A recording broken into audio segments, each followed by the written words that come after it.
On our anniversary, husband mocked my infertility. My revenge exposed $15 million Will left them bankrupt.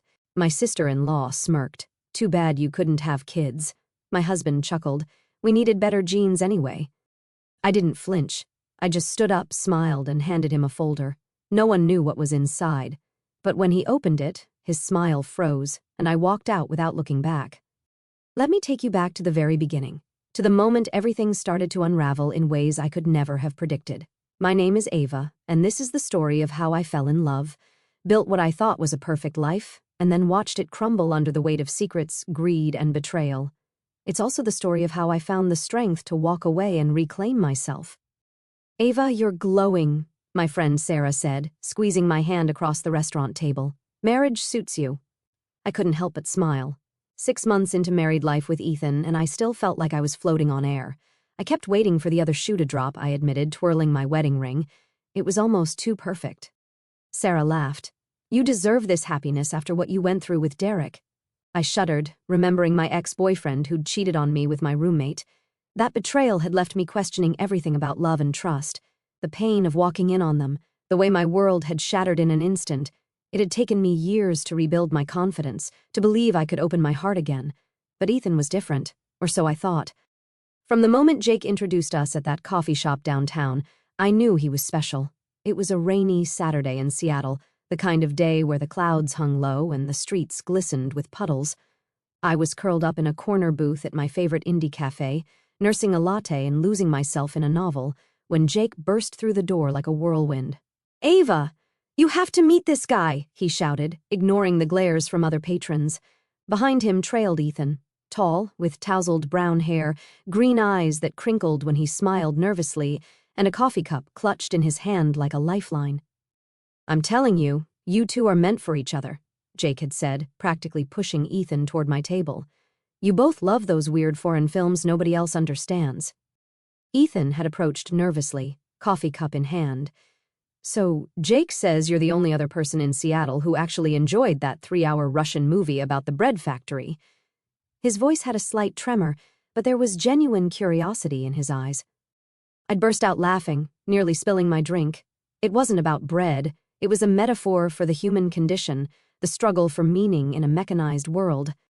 See, this is why we need to be friends, he'd said, sliding into the seat across from me without waiting for an invitation. And just like that, the conversation began. Hours later, we were still talking. The cafe had emptied around us, the baristas wiping down counters and stacking chairs, but neither of us wanted to leave.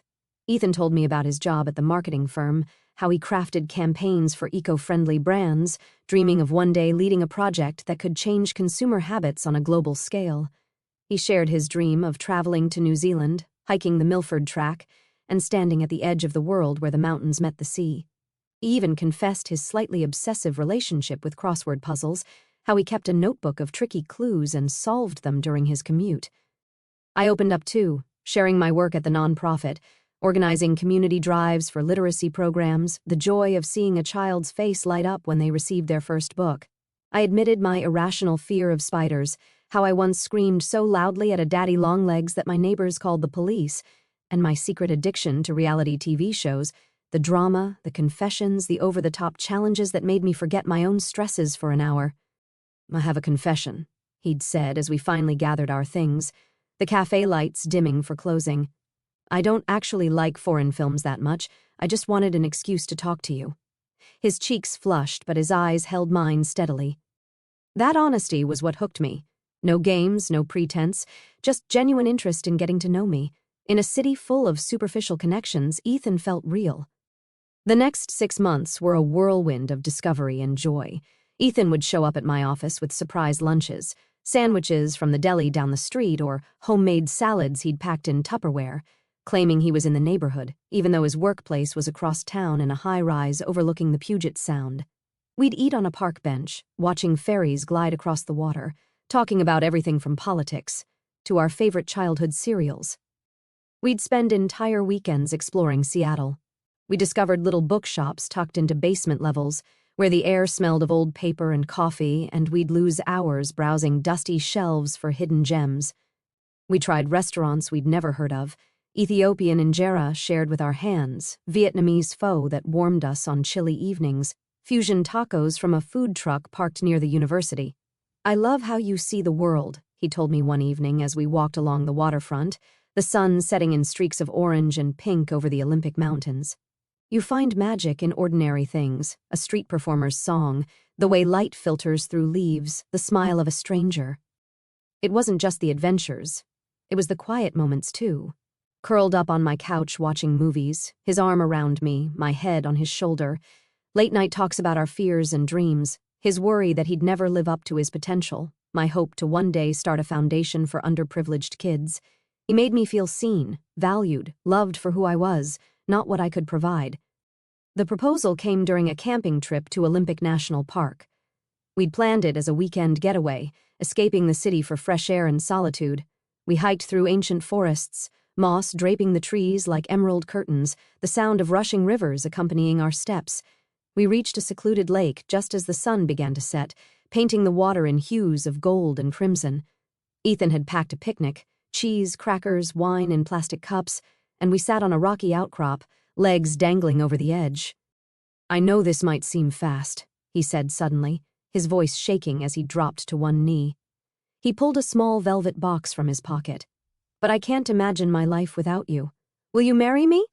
The ring was beautiful, a vintage setting he'd found at an antique shop in Pioneer Square, knowing I preferred unique pieces over traditional diamonds. It was a sapphire surrounded by tiny seed pearls, catching the fading light like a star. When I said yes, tears streaming down my face, he spun me around right there on the rocky shore, both of us laughing and crying at the same time. The moment felt eternal, suspended in the beauty of nature and the depth of our connection. Planning the wedding was effortless. We both wanted something small and intimate, just family and close friends, no extravagant venue or over-the-top decorations. My mother worried we were rushing things, her brow furrowed as she helped me try on dresses. "Are you sure, sweetheart? You've only known him a year." But even she couldn't argue with how happy we were together, how our eyes lit up when we talked about the future. Our wedding day was perfect. The ceremony in my parents' backyard, under a canopy of blooming cherry trees, felt like a celebration of not just our love, but our families coming together. I walked down an aisle lined with wildflowers, my dad's arm steady in mine, Ethan waiting at the altar with tears in his eyes. His parents embraced me warmly afterward, his father clapping Ethan on the back with pride, his mother pulling me into a hug that smelled of lavender perfume, and his sister Rebecca seemed genuinely excited to have a new sister-in-law. "Welcome to the family," she'd said, hugging me tight after the ceremony. "Ethan's been talking about you non-stop for months. I've never seen him this happy." The reception was a blur of laughter, dancing under string lights, toasts that brought tears and cheers. Sarah gave a speech about second chances. Jake embarrassed Ethan with stories from their college days, and my sister teased me about finally settling down. As Ethan and I had our first dance to an acoustic version of our favorite song, the world narrowed to just us, his hand on my waist, my head on his shoulder, the promise of forever in his eyes. The honeymoon in Tuscany was everything I'd dreamed of, and more. We rented a small villa in the hills outside Florence, with terracotta tiles, a vineyard view, and a kitchen where we attempted and failed to cook pasta from scratch. We spent our days exploring medieval towns, Sienna's striped cathedral, San Gimignano's towers rising like fingers to the sky, Volterra's ancient Etruscan walls. We wandered vineyards, tasting Chianti under the sun, our lips stained red from the wine. Ethan would wake up early to bring me coffee in bed, the aroma filling the room as birds sang outside our window. We'd plan our adventures for the day while watching the sunrise over the rolling hills, mist curling through the valleys like smoke. "I want to remember every moment of this," I told him one morning as we sat on our terrace, my bare feet in his lap. "We have a lifetime of moments ahead of us," he replied, kissing my forehead, his hand resting on my knee. Those words echoed in my mind as we returned home, settling into married life. It felt natural, like slipping into a favorite sweater. We bought a small house with a garden in a quiet neighborhood, the kind with tree-lined streets and kids riding bikes. I loved making it ours, painting the walls soft blues and greens, hanging photos from our travels, planting herbs in window boxes. Ethan would come home from work with flowers from the grocery store, daisies or sunflowers tucked under his arm, claiming they were just because gifts to brighten my day. We established routines that felt comforting rather than boring. Tuesday nights became our cooking experiments, where we tried to recreate dishes from our travels. Paella from a vague memory of Spain tagine, inspired by a Moroccan restaurant we'd loved. Ethan was hopeless in the kitchen, measuring nothing, tasting everything, often burning garlic or oversalting the sauce. We'd end up ordering pizza after whatever disaster we'd created, sitting cross-legged on the floor with the box between us, laughing until our sides hurt and tears streamed down our faces. "You know what I love most about being married?" he said one evening as we cleaned up another kitchen catastrophe, sauce splattered on the cabinets. "Having someone to share all these ridiculous moments with. Someone who laughs with me instead of at me. Weekend mornings were sacred. We'd sleep in, the sunlight filtering through curtains we'd picked out together, then spend hours in bed talking about everything and nothing. Ethan would trace lazy patterns on my arm with his fingertip while I recounted my weird dreams, the one where I was flying over Seattle on a giant coffee cup, or the recurring nightmare of being chased by spiders the size of dogs. He'd share his latest work drama, the client who changed their mind for the 10th time, the coworker who stole credit for his idea, or family stories from his childhood, like the time he and Rebecca built a fort in the backyard that collapsed during a storm. "I want to build something beautiful with you," he said one Saturday, looking around our sunlit bedroom, the sheets tangled around us. "A real home, a real family, not just a house but a legacy." The conversation about children came up naturally, organically, like breathing.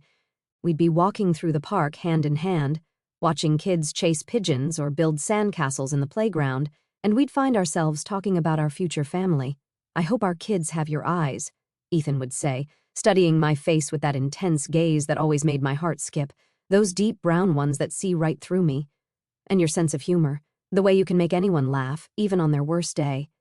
"I hope they have your patience," I'd respond, squeezing his hand. "The way you listen without interrupting, how you make people feel heard, and your ability to make friends with everyone, from the barista to the CEO. These conversations felt easy, natural, full of wonder and possibility. We'd discuss names we liked, classic ones like Emma or Liam, unique ones like Sage or River. We'd wonder about how many children we wanted. 2, maybe 3, enough for a lively dinner table, but not so many we'd lose our minds. We'd imagine holidays with little ones running around, Easter egg hunts in the garden, Christmas mornings with wrapping paper everywhere. The future stretched ahead of us, full of possibilities, painted in bright colors of hope and love. But around the 7th month of marriage, something began to shift. It was subtle at first, like a shadow creeping across a sunny room. Ethan started working later, coming home after the streetlights flickered on, his tie loosened, his eyes distant. He'd kiss my cheek absently, mumble about deadlines, and collapse on the couch with his phone. When I'd ask about his day, his responses became shorter, less detailed, grunts instead of stories, fine instead of the animated recaps he used to give. "Everything okay at work?" I asked one evening, noticing he'd barely touched the stir-fry I'd made, his fork pushing vegetables around the plate. The kitchen smelled of ginger and garlic, but the warmth felt forced. "Fine," he said, scrolling through his phone, his thumb flicking endlessly. "Just busy season, big campaign launch coming up." I tried not to read too much into it. Every marriage had adjustments, right? We were still figuring out how to be husband and wife, not just boyfriend and girlfriend. The honeymoon phase couldn't last forever. Real life crept in with its demands and stresses. Still, I couldn't shake the feeling that something was changing between us, a subtle cooling, like the first chill of autumn after a long summer. The shift became impossible to ignore when Ethan started leaving baby magazines on the coffee table. Not just 1 or 2 casually picked up at the doctor's office, but stacks of them, glossy covers promising nursery ideas for every budget or top 10 strollers of the year. Pages were folded down at nursery designs in soft pastels, baby gear reviews highlighting safety features and convertibility. I'd find them scattered around the house like breadcrumbs, leading to a conversation I wasn't ready to have. In the bathroom, on the nightstand, even tucked into my cookbook. "Look at this crib," he said one Tuesday morning, shoving his phone across the breakfast table before I'd even finished my coffee. The screen showed a sleek white crib with clean lines. "It converts into a toddler bed, then a daybed. Smart investment, right?" I stared at the image, my mug growing cold in my hands. The kitchen was bright with morning light, birds chirping outside the window, but a knot formed in my stomach. Investment for what exactly? For when we have kids, he said, as if it were the most obvious thing in the world, buttering his toast with focused precision. We should start thinking about these things now. Planning ahead saves money in the long run. The casualness of his tone unsettled me, like he was discussing buying a new car rather than starting a family. When had children shifted from a someday dream whispered in the dark to an immediate expectation, a line item on a to-do list? I watched him scroll through more baby furniture, changing tables, rockers, mobiles with twinkling stars, his eyes bright with an enthusiasm that felt foreign, almost manic. Don't you think we should talk about timing first? I asked carefully, setting my mug down with a soft clink. My voice sounded steadier than I felt. He looked up, and for a moment I saw something flicker across his face. Impatience, frustration, a hardness I'd never seen before. It was gone so quickly I almost convinced myself I'd imagined it, a trick of the light. We've been married 8 months, Ava. Most couples start trying after a year, some even sooner. Most couples. The phrase hung in the air between us like a challenge. When had we become a statistic instead of partners making decisions together, honoring each other's rhythms and readiness? That evening, after a day where the tension lingered like unspoken words, I found him in the spare bedroom, the one we'd been using as a home office, cluttered with my laptop and stacks of nonprofit reports. He was measuring the walls with a tape measure, the metal snapping back with sharp clicks. The room smelled of dust and old paper, the window open to let in the evening breeze. "What are you doing?" I asked from the doorway, my arms crossed instinctively. "Just checking if a standard crib would fit," he said without looking up, his focus on the numbers. "This would make a perfect nursery. Good light, close to our room." My chest tightened, a physical ache that made breathing difficult. "Ethan, we haven't even decided if we're ready." The words came out sharper than intended, echoing in the small space. He straightened, finally meeting my eyes for the first time in days. His expression was a mix of determination and something else. Defensiveness? "Aren't you ready? I mean, what are we waiting for? We're married, we have a house, stable jobs. This is the logical next step." The question felt loaded, dangerous, like stepping onto thin ice. I searched his face for the man who used to ask my opinion about everything, who cared about my dreams for a promotion at work, who celebrated my small victories with the same enthusiasm as his own. This person staring back at me seemed like a stranger, his green eyes hardened with expectation. "I don't know," I said honestly, my voice softening. "I just thought we'd have more time to enjoy being married first, to travel more, to build our life together without the pressure of diapers and sleepless nights." His expression darkened, a shadow crossing his features. "Time for what? Parties? Vacations? We're not getting any younger, Ava." There it was, that phrase again, sharp as a blade, making me feel like I was failing some invisible timeline, some societal clock ticking louder with each passing day. At 28, I felt like I had plenty of time to make this decision. My career was just taking off. I had goals, ambitions beyond motherhood. But Ethan's urgency was making me question everything. My readiness, my desires, even my love for him. Over the following weeks, every conversation somehow circled back to children, like a record stuck on the same groove. Dinner with friends became opportunities for him to comment on their kids. "Look how cute little Mia is with her pigtails. Imagine our daughter like that." Movies with family themes prompted lengthy discussions about parenting styles. Attachment parenting seems intense, but the bond it creates is worth it, don't you think? Even grocery shopping turned into lessons about organic baby food and child-proofing products. In the aisles of Whole Foods, he'd pick up jars of pureed sweet potatoes, reading labels aloud. Nobelium added sugar, perfect for starting solids. "We should stock up when the time comes." I'd nod politely, pushing the cart faster, my smile strained. "Did you know Sarah's pregnant again?" he said one evening as we unpacked groceries, looking up from his phone with that bright, expectant gaze. "That'll be 3 kids in 5 years. I felt the familiar knot in my stomach, twisting tighter. Good for her. My voice was neutral, but inside I was screaming. "She said they weren't even trying this time. Just happened naturally." He paused, studying my face with an intensity that made me uncomfortable. "Makes you wonder what we're doing wrong?"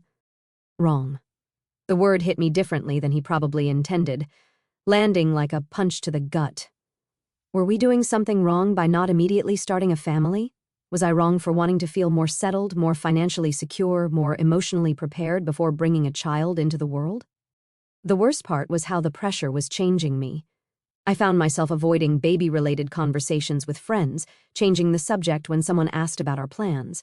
I dreaded family gatherings where relatives would inevitably corner me with questions. When are you two going to give us grandbabies? Every month that passed without a positive test felt like another failure in Ethan's eyes, his disappointment palpable in the way he sighed when I got my period, the way he avoided my gaze during that time of the month. My mom asked if we're having fertility issues, he said one night as we prepared for bed, his tone casual but his words cutting like glass. I nearly dropped the book I was reading, the spine cracking in my grip. You discussed our private life with your mother? My voice rose, incredulity mixing with anger. She's just concerned. We've been married almost a year now. He shrugged, climbing into bed as if it were no big deal. A year isn't that long, Ethan. I set the book down harder than necessary, the nightstand lamp casting harsh shadows. It is when you're 32, he snapped, his patience fraying. Some of us don't have the luxury of waiting forever. The comment stung, a direct hit to my insecurities. I wasn't asking to wait forever. I was asking for us to make this decision together, when we both felt ready, when it felt like a joy rather than an obligation. But somehow my hesitation had become the enemy, a barrier to his vision of the future. I started noticing how he looked at me differently now. Where once his gaze had been warm and loving, full of admiration and desire, now it felt calculating, like he was evaluating my worth based on my reproductive potential, rather than seeing me as the woman he'd fallen in love with, the partner who shared his dreams and laughter. During intimate moments, what used to be passionate and connective now felt mechanical, timed to ovulation apps he'd downloaded without discussing with me. Maybe we should see a doctor, he suggested one morning over breakfast, spreading jam on his toast with precise strokes. Just to make sure everything's working properly. Working properly, I repeated, incredulous, my spoon hovering over my yogurt. I'm not a machine, Ethan. You know what I mean, he said, not meeting my eyes. We should get checked out. Rule out any problems before we waste more time. Problems. There was that word again, heavy with implication. When had my body become a problem to be solved, rather than something to be cherished, celebrated, loved in all its complexities? The breaking point came during a family dinner at his parents' house, a sprawling colonial in an upscale suburb with manicured hedges and a 3-car garage. His mother, Rebecca, confusingly, both his mom and sister shared the name, but I'll call the elder Mrs. Harlan, and his sister-in-law Jennifer were all there, along with assorted cousins and aunts. The dining room smelled of roast beef and rosemary, crystal glasses clinking as wine was poured. Somehow, as it always did in these settings, the conversation turned to children. Jennifer's pregnant with her third, Mrs. Harlan announced proudly, beaming at her daughter-in-law. Due in the spring. Another boy, we think. Congratulations, I said, forcing a smile that didn't reach my eyes, my fork spearing a carrot with more force than necessary. What about you two? Jennifer asked, her hand resting on her barely visible bump, her tone sweet but probing. Any plans? You've been married a while, now. I felt Ethan's eyes on me, waiting for my response, the weight of expectation in the room suffocating like too much perfume. We're still figuring things out, I said carefully, choosing my words like stepping through a minefield. Figuring things out? Rebecca, the sister, laughed, a sharp sound that cut through the polite chatter. What's to figure out? You've been married almost a year. Tick-tock. Some people need more time, I said, feeling defensive, my cheeks heating under the scrutiny. Time for what? Jennifer pressed, her smile tightening. You're not getting any younger. If you wait too long, you might miss your chance. Fertility drops after 30, you know. The words felt like a slap, public and humiliating. I looked at Ethan, expecting him to defend me, to shut down this invasive line of questioning with a joke or a change of subject. Instead, he nodded along as if they were simply stating facts, his fork pausing midway to his mouth. Maybe we should stop being so cautious, he said, looking directly at me, his voice calm but firm. Life doesn't wait for perfect timing. Sometimes you just have to go for it. The drive home was silent, the kind of silence that presses against your eardrums, thick with unspoken resentment. Streetlights blurred past the windows, the radio off, only the hum of the engine filling the void. I stared out at the passing houses, families tucked inside, wondering if any of them hid similar tensions behind closed doors. When we got inside our house, the familiar creak of the door sounding louder than usual, He finally exploded. "Do you even want children?" he demanded, slamming his keys on the counter. "Because if you don't, I need to know now." The question hung between us like a challenge, raw and accusatory. The kitchen light was harsh, illuminating the tension in his jaw, the frustration in his eyes. I did want children someday. I'd imagined it. A little boy with his smile, a girl with my curls, teaching them to ride bikes, reading bedtime stories, watching them grow. But I also wanted to want them with the right person, at the right time, for the right reasons. Not because I was being pressured, not because everyone else expected it, not because my hesitation was making me the villain in someone else's story. "I want children when we're both ready," I said quietly, my voice steady despite the storm inside. "When it feels like a choice we're excited about, not an obligation." "When will that be?" he shot back, his tone escalating. "When you're 35, 40? By then it might be too late." His words were becoming cruel, designed to hurt rather than understand, to guilt me into submission. This wasn't the gentle, patient man I'd married, the one who'd listen to my fears without judgment. This was someone who saw me as an obstacle to his timeline, a delay in his perfect plan. "I don't know," I admitted, tears pricking my eyes, "but I know it's not right now. I need time to feel secure in us, in our life together." Something cold settled in his eyes, a distance that chilled me more than anger. "Then maybe we have a problem," he said, turning away, leaving the words to echo in the empty kitchen. The problem between Ethan and me festered for weeks after that confrontation, a wound that wouldn't heal, infected with resentment and unspoken accusations. We moved around each other like ghosts in our own home, polite but distant, conversations limited to logistics. "Did you pay the water bill?" "There's chicken in the fridge." The laughter that once filled our evenings was replaced by silence, the kind that amplifies every creak of the floorboards, every sigh. But it was Rebecca's, the sisters' sudden interest in my health that first raised my suspicions, a red flag waving in the periphery of my vision. She'd always been friendly enough in a surface-level way, polite hugs at family events, compliments on my outfits, but now she was showing up at my house unannounced, with herbal teas and vitamin supplements. Her smile a bit too bright, her concern a bit too insistent. "You look tired, Ava," she said one afternoon, breezing into my kitchen without knocking, setting down a bag of mysterious bottles on my counter. The clink of glass on granite sounded ominous. "These will help boost your energy. I take them religiously, keeps me going through board meetings and spin classes." I picked up one of the bottles, squinting at the unfamiliar ingredients listed in tiny print. "What exactly are these for?" My tone was neutral, but curiosity warred with caution. "Women's health," she said vaguely, waving a manicured hand. "Hormonal balance, fertility support, you know, all the things we need to stay healthy and vibrant in this stressful world." Something in her tone made me uncomfortable, a subtle undercurrent I couldn't quite name. She seemed so eager for me to take them, almost pushy about it, her eyes watching my reaction too closely. "The green tea blend is especially good," she continued, pulling out an unmarked package from her designer bag. "I brew it fresh every morning. You should try it. It's like a hug in a cup."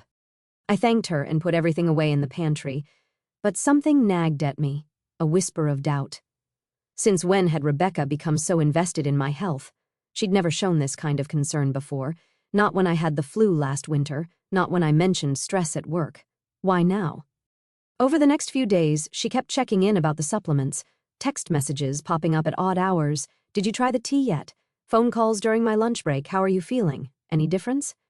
When I mentioned I hadn't started them yet, busy with a big project at the nonprofit, her voice took on an edge, a sharpness disguised as concern. "Ava, you really should be taking better care of yourself, especially if you and Ethan are planning to start a family soon." There it was again, the constant pressure about children, now infiltrating from all sides. But coming from Rebecca, it felt different, more calculated, like a chess move in a game I didn't know I was playing. I started paying closer attention to her behavior during family gatherings. She was always the first to offer me drinks, insisting on specific teas or smoothies she'd prepared herself in the kitchen, while others mingled. "I made this ginger lemon blend just for you," she'd say, pressing a cup into my hands. When I'd politely decline, "I'm good with water, thanks," she'd become strangely persistent. "Just try a sip," she'd urge, her smile not reaching her eyes. "I made it especially for you. It's great for digestion." The breakthrough came when I arrived early to Sunday dinner at Ethan's parents' house, hoping to help with setup and avoid the awkward small talk. The house was grand, with polished hardwood floors and artwork on the walls that probably cost more than my annual salary. I was looking for the bathroom, still getting turned around in the maze of hallways, when I heard voices coming from the kitchen, low and urgent, the kind of tone people use when they don't want to be overheard. "How much longer do we need to keep this up?" Rebecca was saying, her voice tense. "Until she stops trying," came the reply. Mrs. Harlan, her tone matter-of-fact, almost clinical. "The doctor said it could take months to completely clear her system, but we need to be consistent. No slip-ups." My blood turned to ice, freezing me in place. I pressed myself against the hallway wall, the cool plaster grounding me as my heart pounded. Straining to hear more, I held my breath. "She's getting suspicious about the supplements," Rebecca continued, a note of frustration creeping in. "She keeps asking questions about the ingredients, saying she wants to research them." "Then find another way," Mrs. Harlan replied sharply. "Put it in her food at dinner. She trusts us. She won't notice if it's mixed into the sauce or salad dressing. What if Ethan finds out?" Rebecca's voice wavered, a hint of fear. "He won't," her mother assured her. "He's too focused on blaming her for not getting pregnant. He has no idea we're helping nature along. This is for his own good, for the family's future." The words crashed over me like a wave, pulling me under. They were drugging me, deliberately, systematically preventing me from conceiving. While my husband grew more frustrated and distant with each passing month, his family was sabotaging us from the inside. My knees weakened, but I forced myself to move, slipping back outside through a side door and re-entering through the front as if I'd just arrived, my smile plastered on like a mask. "Sorry I'm late. Traffic was awful." But my hands were shaking so badly I could barely hold my purse, the strap slipping through sweaty fingers. During dinner, I watched Rebecca with new eyes, every gesture scrutinized.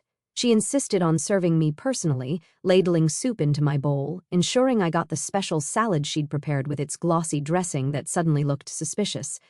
Every encouraging smile now looked sinister, every "how is it?" laced with hidden meaning, every gesture of care revealed as manipulation in disguise. "You're not eating much," she observed midway through the meal, her fork poised elegantly. "You need to keep your strength up, especially with all the stress at work you've mentioned." I forced myself to take a few bites, my stomach churning with each swallow, the flavors suddenly metallic on my tongue. How long had this been going on? How many meals at family gatherings? How many teas pushed into my hands? How many helpful supplements had I consumed without knowing what they really contained? The thought made bile rise in my throat.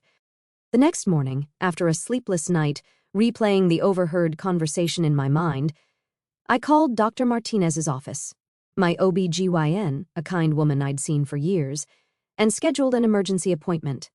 When I explained my concerns to the nurse in a trembling voice, "I think someone might be tampering with my health," she squeezed me in that afternoon, her tone professional but concerned.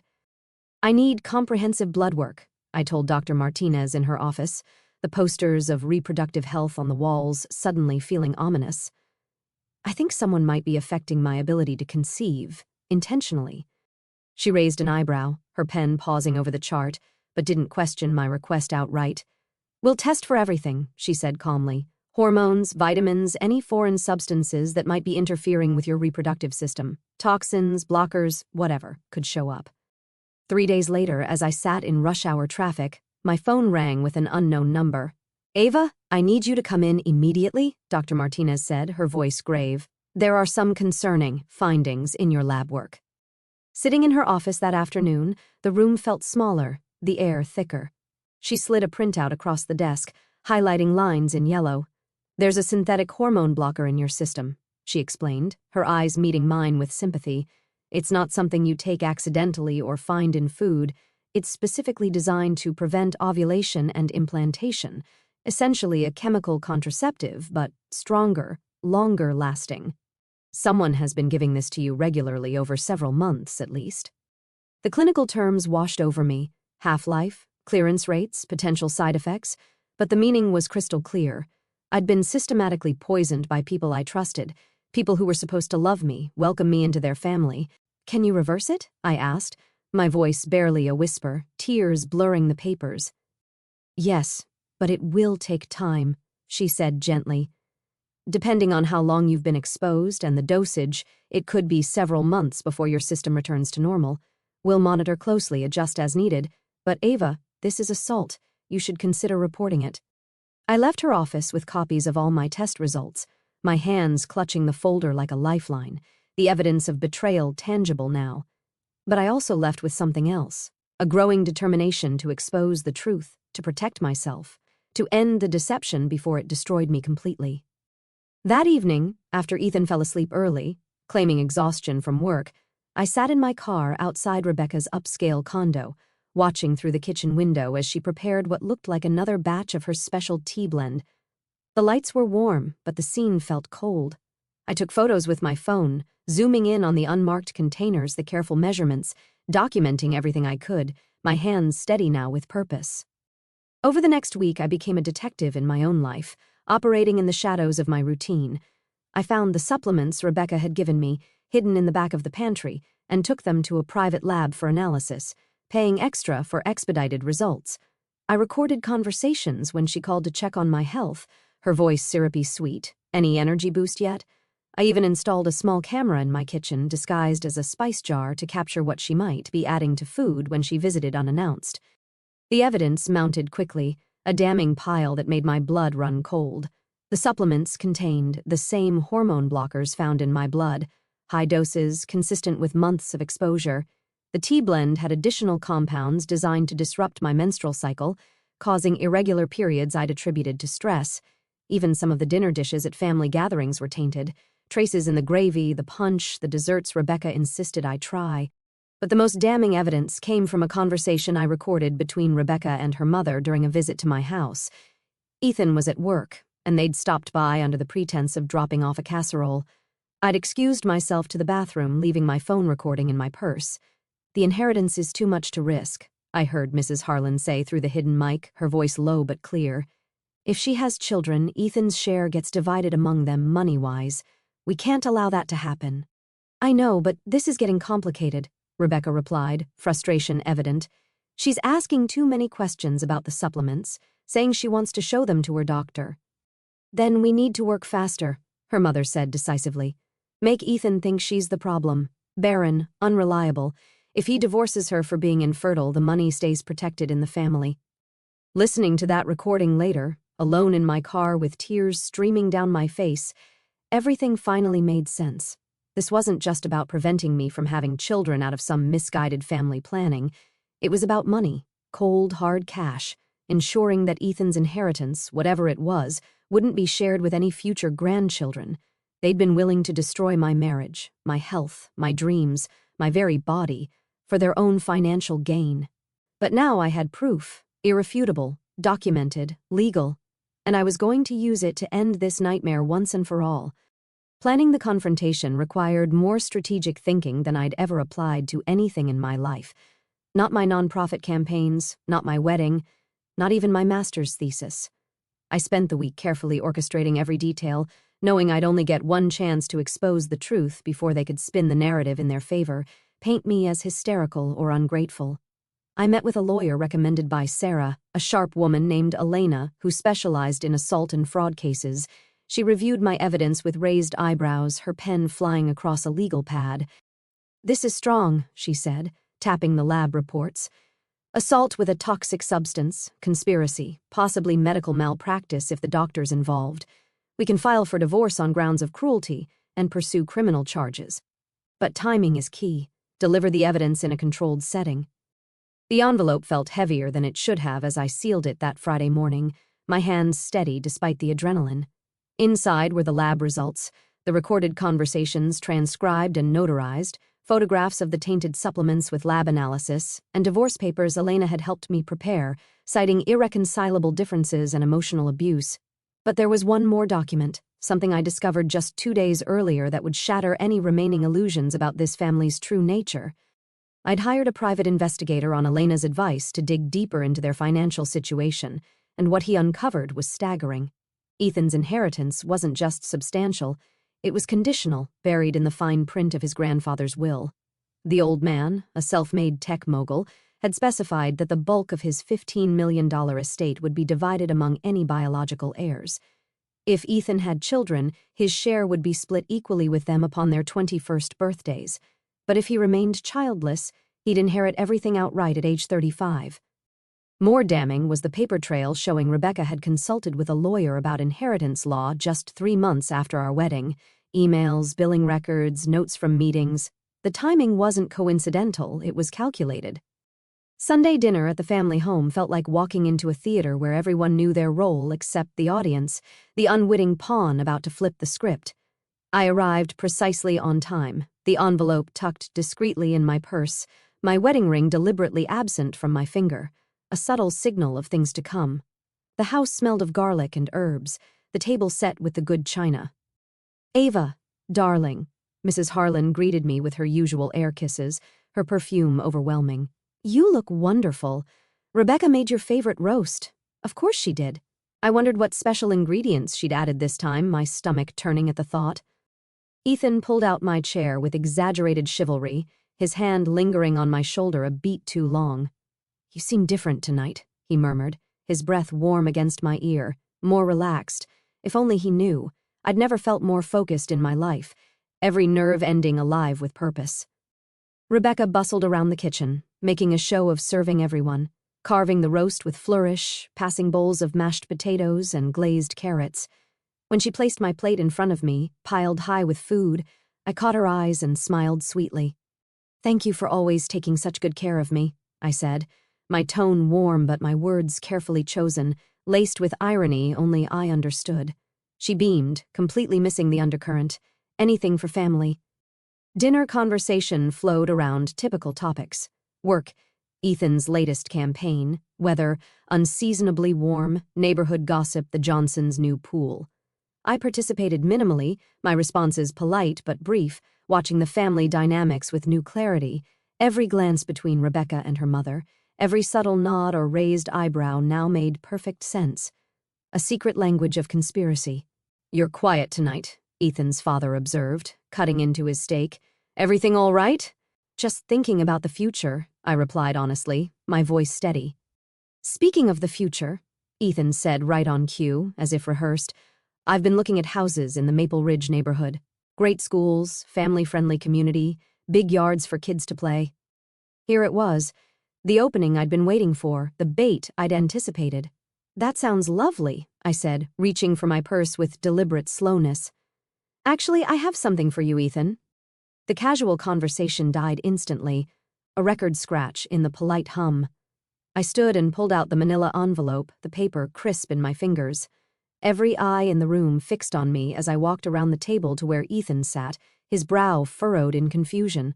"What's this?" he asked, accepting the envelope with a puzzled smile, his fingers brushing mine. "Just some paperwork," I said calmly. "I thought you should see it, all of you actually."